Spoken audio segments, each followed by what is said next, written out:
भगवान श्री कृष्ण की विविध बाल लीलाओं पर जगतगुरु महाप्रभु श्रीमद् वल्लभाचार्य चरण ने जो गूढ़ भाव प्रकट किए हैं, श्रीमद् भागवत की टीका, भागवतार्थ प्रकरण निबंध एवं श्री सुबोधनी जी में सर्वप्रथम तो प्रश्न ये उपस्थित होता है कि भगवान की लीलाओं का श्रवण क्यों करना चाहिए। प्राय आस्तिक जन पुराणों के माध्यम से भगवान की लीलाओं का श्रवण करते हैं, तो उसका कारण क्या है, पहले ये विचार करना चाहिए। क्यों हम भगवान की लीला का श्रवण करें, क्यों सुने। कई बार सभा में ये प्रश्न किया जाता है श्रोताओं से, तो प्राय एक ही उत्तर प्राप्त होता है कि भगवान की लीला है इसलिए श्रवण करनी चाहिए। तब दूसरा प्रश्न ये उपस्थित होता है कि भगवान कौन हैं, कैसे हैं, अथवा भगवान किसको कहते हैं, क्या पहले इसका विचार किया। सामान्यतः किसी से आप कहें कि भगवान शब्द का अर्थ क्या है, भगवान किसे कहेंगे, तो मुख पर तो आस्तिक जनों के ये होता है कि भगवान शब्द तो प्राय मुख पर होता है आस्तिक जनों के, पर भगवान किसे कहेंगे। जब हम ये कहते हैं कि भगवान की लीला का श्रवण करना चाहिए, तो फिर ये भी जानना आवश्यक है ना कि भगवान कौन जिनकी लीला हम श्रवण करना चाहते। श्रीमद् भागवत में जिस परम तत्व का निरूपण है, उस परम तत्व की 3 संज्ञाएं हैं। ब्रह्मेति, परमात्मेति, भगवानिति शब्दते। उस परम तत्व को ब्रह्म कहा है, परमात्मा कहा है और भगवान भी कहा है। ये तीनों ही शब्द बड़े महत्वपूर्ण हैं, क्योंकि किसी न किसी रूप में इन शब्दों का अर्थ तो आस्तिक जन कह ही देते हैं। जैसे भगवान सर्वत्र है बोल देते हैं, आस्तिक जन कहते हैं कि भगवान तो सर्वत्र है। तो जो सर्वत्र है वो भगवान है या ब्रह्म है, वो परम तत्व जो ज्ञातव्य है, जिसे जानना है शास्त्रों के माध्यम से, वो सर्वव्यापी है। पर जो सर्वव्यापी है उसको हम क्या कहेंगे, भगवान अथवा ब्रह्म। भागवत में उस परम तत्व के त्रिविध रूपों की ही कथा है। वो परम तत्व जो ब्रह्म है, जो परमात्मा है और जो भगवान है। भागवत के 2 स्कंद में सुखदेव जी महाराज राजा परीक्षित को कह रहे हैं, तस्मात् भारत सर्वात्मा भगवान हरि ईश्वर श्रोतव्य। किसके विषय में श्रवण करना है, जो सर्वात्मा है। ये परीक्षित, सुनने का विषय क्या है जीव के लिए, कि जो सर्वात्मा है, जो भगवान है, जो हरि है, जो ईश्वर है। ये 4 विशेषण कहें उस परम तत्व के। किसको सुनना है, और ध्यान देना, जब तक उस परम तत्व के इन 4 ही रूप का हम श्रवण नहीं करेंगे, तब तक उसकी लीला में संदेह बना रहेगा। जब तक इन 4 का हम भाव समझ लेंगे कि वो परम तत्व क्यों सर्वात्मा होता है, क्यों भगवान कहलाता है, हरि उसे क्यों कहते हैं, वो ईश्वर क्यों है, इन 4 का यदि हम भाव समझ लेंगे तो भगवान की लीला में कभी संदेह नहीं होगा। अन्यथा लीलाओं में संदेह आस्तिक जनों को भी उत्पन्न होता है कि भगवान ने ऐसा क्यों किया। रामावतार में जिन जानकी जी ने भगवान के साथ वनवास स्वीकार किया। भगवान श्री रामचंद्र जी ने उन जानकी जी का परित्याग क्यों किया? इस प्रकार के संदेह उत्पन्न होते हैं। क्यों होते हैं? क्योंकि जिन भगवान की लीलाओं का हम श्रवण कर रहे हैं उनके महात्म्य को नहीं जानते। देखिए, सिद्धांत समझे पहले तो सुखदेव जी महाराज सर्वप्रथम क्या कह रहे हैं राजा परीक्षित से? तस्मात् भारत सर्वात्मा। किसका श्रवण करना है? जो सर्वात्मा है, सबकी आत्मा है, सब में स्थित है। तो जो सब में स्थित है, क्या वो किसी का त्याग कर सकता है?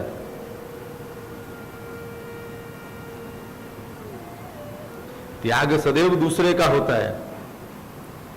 जो सब में स्थित है उसके लिए कोई दूसरा है? तो हम भगवान का जो पहला विशेषण है या उस परम तत्व का जो पहला विशेषण है उसी को भूल गए, तभी तो संदेह हुआ कि त्याग किया। गोपीजनों ने भी यही माना कि श्री कृष्ण हमको त्याग कर चले गए। कहा? व्रज से मधुपुरी। भगवान श्री कृष्ण ने उद्धव जी के साथ पाती भेजी। नंद बाबा, यशोदा जी को, ब्रज गोपियों को, ग्वाल बालों को, सबको भगवान ने संदेश भेजा।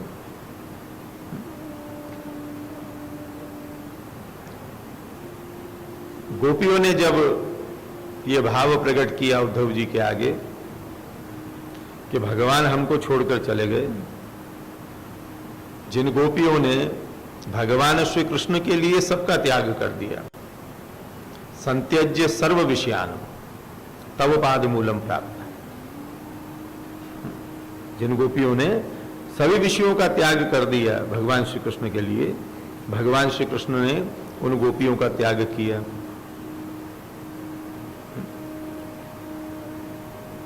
गोपियों ने ऐसा माना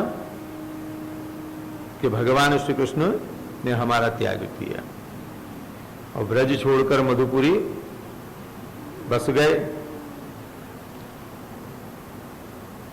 तो भगवान श्री कृष्ण ने जो पाती भेजी ब्रजगोपियों के लिए, उस पाती में सर्वप्रथम भगवान ने यही लिखा है कि भवती नाम वियोगों में नहीं सर्वात्मना क्वचित। तुम ऐसा मानती हो कि मेरा और तुम्हारा वियोग हो गया, पर भगवान कह रहे हैं ऐसा तो कदापि संभव ही नहीं है। क्यों संभव नहीं है? क्योंकि भगवान सर्वात्मा है। जब घट घट में वो विराजते हैं तो उनसे वियोग कैसे संभव है? जो कहीं नहीं हो उसका वियोग हो सकता है, जो सर्वत्र है उससे कभी वियोग हो सकता है? तो वो सर्वात्मा है। जब जीव ये भूल जाता है तब ये भाव प्रकट होता है कि भगवान हमको छोड़ गए।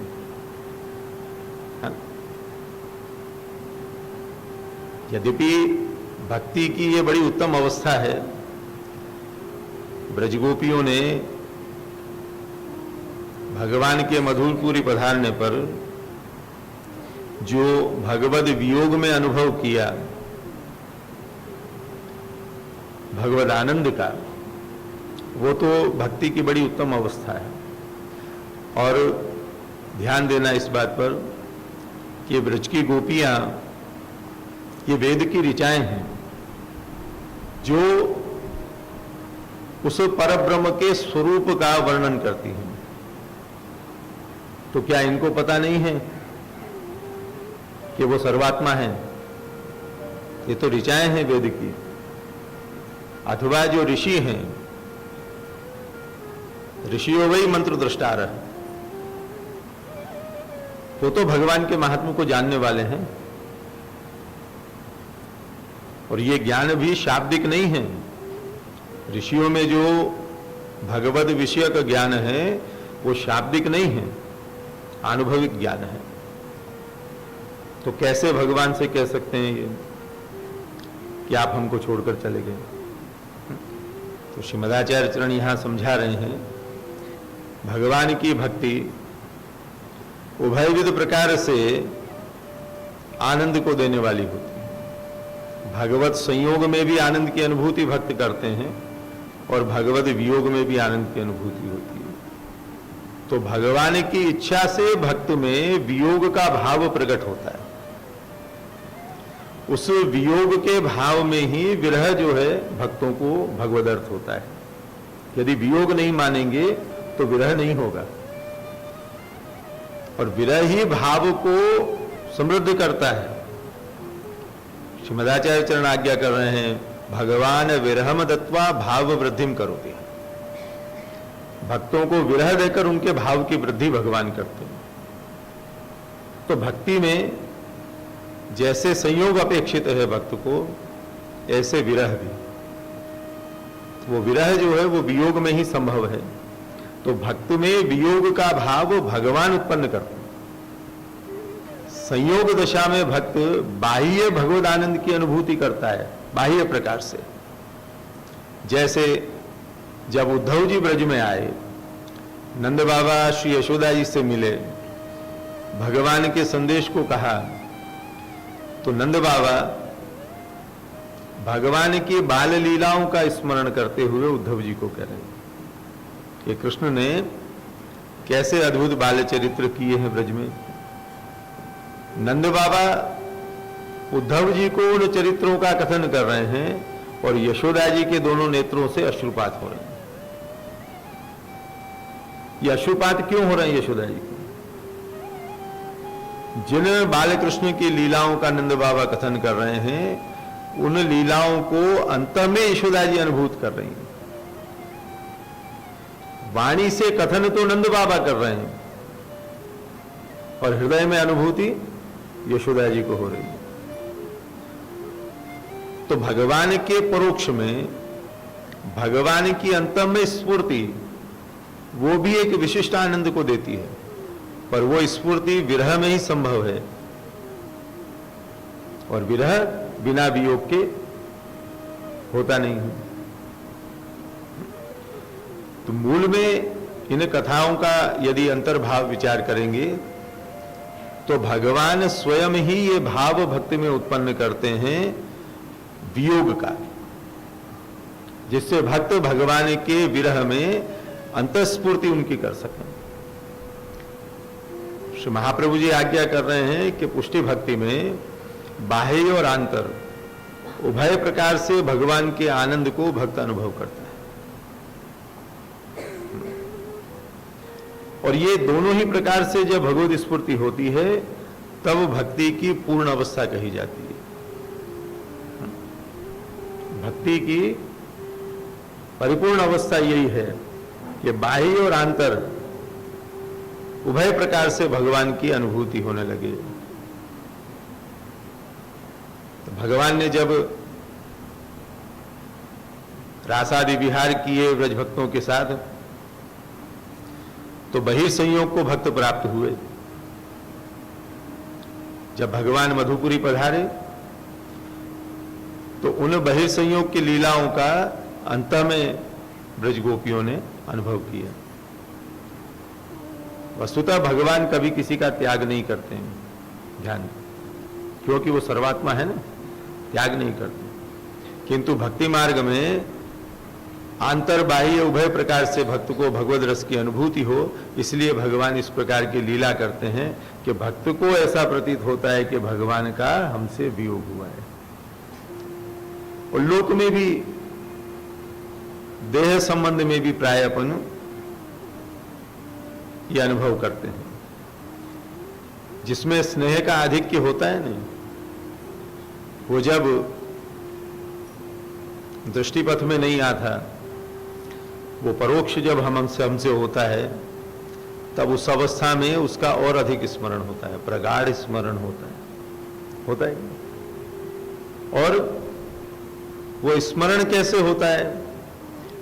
कोई हमको स्मरण कराए तो नहीं, ध्यान देना, जिसमें स्नेह होता है ना, जैसे किसी माता पिता का बालक अध्ययनार्थ यदि कहीं बाहर दूसरे गांव में जाए तो स्नेहवश जो है माता पिता उसका स्मरण करते ही हैं। तो कैसे होता है? उस बालक से संबंधित वस्तुओं से उस बालक का स्मरण होता है। जैसे उस बालक के वस्त्र देखेंगे तो स्मरण होगा, भोजन में कोई ऐसा पदार्थ बने जो उस बालक को बहुत रुचिकर लगता हो तो पदार्थ सिद्ध होगा, तब उसका स्मरण होगा। होता है ना लोक में, ये विज्ञान है। यही प्रक्रिया भक्त और भगवान के बीच भी होती है। जब उद्धव जी ने गोपियों को कहा कि अरे गोपियों, कृष्ण ने यदि तुमको इतना दुख दिया, तुमने सर्व समर्पण कृष्ण को किया, फिर भी कृष्ण यदि तुमको छोड़कर चले गए तो फिर ऐसे कृष्ण को याद करने से क्या लाभ है? भूल जाओ।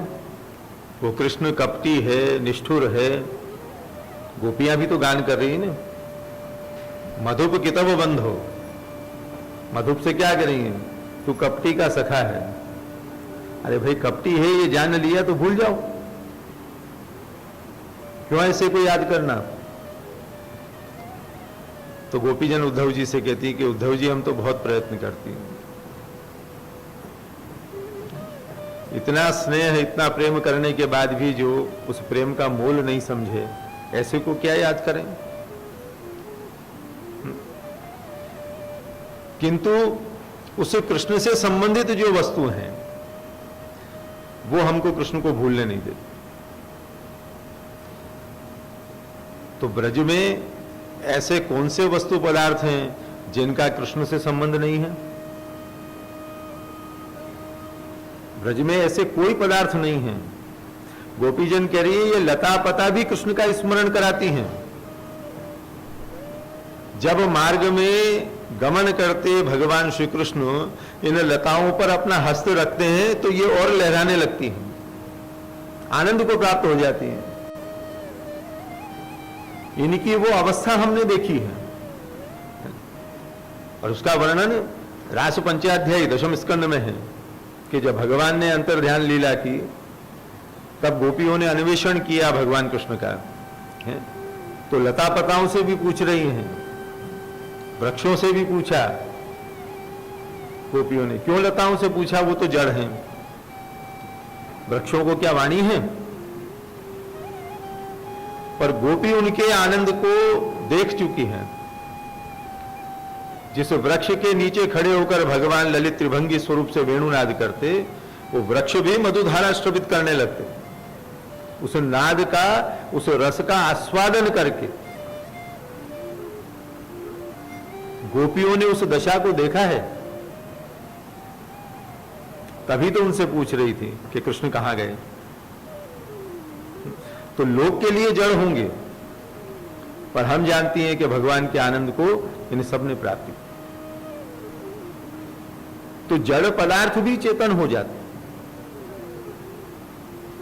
भगवान जब अपने आनंद का प्रसरण करते हैं सर्वत्र, तो जड़ में भी चेतनता आ जाती है। श्रीमद् भागवत दशम स्कंद वेणुगीत और युगल गीत, ये दोनों ही गीत भगवान के नाद के प्रभाव को वर्णन करते। तो हम कैसे भूलें? हम जड़ वस्तु देखते हैं तो कृष्ण का स्मरण होता है, और चेतन देखें, हम अपने बाल बच्चों को देखें तो कृष्ण का स्मरण होता है। और कैसी कैसी लीलाएं कृष्ण की।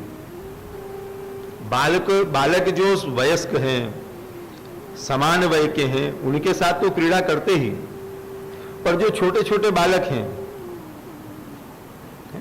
उनको देखकर भी गोपियों को कृष्ण का स्मरण होता है। कि भगवान किसी गोपी के घर पधारे माखन चोरी के लिए, और किसी गोपी के घर में सद्य माखन नहीं मिले, तब भगवान कैसी कैसी लीला करते। उस गोपी का छोटा सा बालक जो आंगन में खेल रहा हो, उसको चिपटी काट लेते, रोने लग जाए बालक जोर जोर से, है? गोपी को सूचन करते। और बालक को भी प्रबुद्ध करते। ध्यान देना, बड़े सुंदर भाव है इन सब लीलाओं के। भगवान की धौर्त लीला कहा है इसको श्री महाप्रभु जी ने, है ना। बाल्यावस्था में की हुई भगवान की धौर्त लीला। बछड़ों को असमय में ही खोल दें, बंधन मुक्त कर दें, वो जाके गाय का जो है स्तनपान कर लें, है? ये भगवान लीला किस गोपी के घर में करते कि जिसके घर में माखन आदि सद्य भगवान के लिए न हो। इन सब लीला का बड़ा निगूढ़ भाव है। वर्तमान समय में भी वैष्णवों को ये ध्यान रखना चाहिए। भक्ति मार्गीय जीव को सतत ये विचार करना चाहिए कि लोक दृष्टिया यदि कुछ घर में अनिष्ट हो रहा है, कोई हानि हो रही है, तो समझ जाओ कि भगवद उपयोगी पदार्थ हमारे घर में नहीं है, इसीलिए भगवान ये लीला कर रहे हैं, है ना। जैसे उन ब्रजगोपियों के साथ करते, दही दूध के माठ फोड़ आते, बछड़ों को खोल देते, बालकों को रुआ देते। तो कोई भी प्रकार की ऐसे अनिष्ट की अगर प्राप्ति होती हो तो समझ जाना चाहिए कि भगवान ये लीला कर रहे हैं। तो सावधान हो जाना चाहिए। भगवद उपयोगी पदार्थ ही भक्त के घर में होने चाहिए। इस लीला से भगवान ये भाव प्रकट कर रहे हैं, मेरे भक्त के घर में मेरे लिए जो उपयोगी है वही वस्तु होनी चाहिए, जिसका मेरे लिए उपयोग नहीं है ऐसी वस्तु मेरे भक्त के घर में कदापि नहीं होनी चाहिए। अनेक लीलाएं बाल लीला भगवान की इस भाव को प्रकट करती हैं। यशोदा जी के घर में ही भगवान कृष्ण ने माखन चोरी की, अपने ही घर में, पर माखन स्वयं ने नहीं खाया, ग्वाल बालों को भी नहीं दिया। किसको दिया? वानरों को दिया, है ना। वानरों को क्यों दिया? क्योंकि वो माखन अशुद्ध था। तो देखो, अशुद्ध वस्तु जो जिसका भगवान में विनियोग नहीं हो सकता हो, ऐसी अपवित्र अशुद्ध वस्तु अगर वैष्णव के घर में हो और वैष्णव उसको अपने घर से दूर न करे, तो फिर प्रभु को लीला करनी पड़ती है। किसी न किसी माध्यम से भगवान स्वयं ही वैष्णव के घर से उस वस्तु को दूर कर देते हैं। यही तो पुष्टि है, यही भगवान का अनुग्रह है। जीव मोहवश ऐसी वस्तु को अपने से दूर नहीं कर पाता, जिसका भगवान में विनियोग नहीं हो रहा हो, मोहवश नहीं कर पाता। पर भगवान जानते हैं कि ये अगर मेरे भक्त के घर में रहेगी तो मेरा भक्त मुझसे विमुख हो जाएगा, तो भगवान स्वयं ही उस वस्तु को दूर कर देते हैं भक्त से, है ना? और भगवान स्वयं ये कार्य कर रहे हैं ना, इसी का नाम पुष्टि है, अनुग्रह इसी का नाम है। जीव से अपेक्षा नहीं करते हैं, भक्त से अपेक्षा नहीं रखते हैं भगवान, है? स्वयं भक्त के लिए भगवान कार्य करते हैं, है ना। ये पुष्टि है। तो गोपियों ने यही उद्धव जी से कहा कि हम चाहे तो भी कृष्ण को भूल नहीं सकती। इस ब्रजमंडल में ऐसी कोई वस्तु नहीं है जो कृष्ण का स्मरण न कराती हो। तो उद्धव जी ने गोपियों से कहा, प्यारी गोपियों, तुम अगर इन वस्तुओं को देखोगी, कौन कौन को? श्री यमुना जी, श्री गिरिराज जी, ब्रज के वन, जहां भगवान गौचारण करते, इन सबको देखोगी तभी तो कृष्ण का स्मरण होगा ना, है? नेत्र बंद कर लो, देखो ही मत, देखने पर ही तो स्मरण होगा, और स्मरण जो है दुख देगा, पीड़ा देगा, है? तो देखो मत। तो गोपीजन कह रही कि उद्धव जी वो भी प्रयत्न हमने करके देख लिया। हमने जब नेत्र बंद किए तो अंतर में वेणु का नाद जो है गुंजायमान होने लगा। अब कैसे कृष्ण को भूलें? तो बाह्य वस्तु पदार्थ में भी कृष्ण की अनुभूति और अंतर में भी कृष्ण की अनुभूति, ये भक्ति की पूर्ण अवस्था है। इसलिए भगवान संयोग भी देते हैं भक्तों को और वियोग भी देते हैं, कि चाह कर भी किसी भी परिस्थिति में भक्त भगवान को भूले नहीं। इसलिए श्री महाप्रभु जी आज्ञा कर रहे हैं, भगवान विरहम दत्वा भाव वृद्धिम करो। प्रागट्य से ही भगवान ने ये विरह ताप भक्तों को दिया है। ब्रज में जब प्रकट हुए ना तब से ही भाव की वृद्धि के लिए भक्तों को, कि सतत उनको कृष्ण का ही स्मरण बना रहे, कृष्ण को एक क्षण भी भूले नहीं। और अपने तो पुष्टि भक्ति मार्ग में ये श्री महाप्रभु जी की आज्ञा है वैष्णवों के लिए, तो वदत भी रहे वो सततम, ये जो आप आज्ञा कर रहे हैं किस लिए कर रहे हैं, कि एक क्षण भी हम अपने प्रभु को भूले नहीं।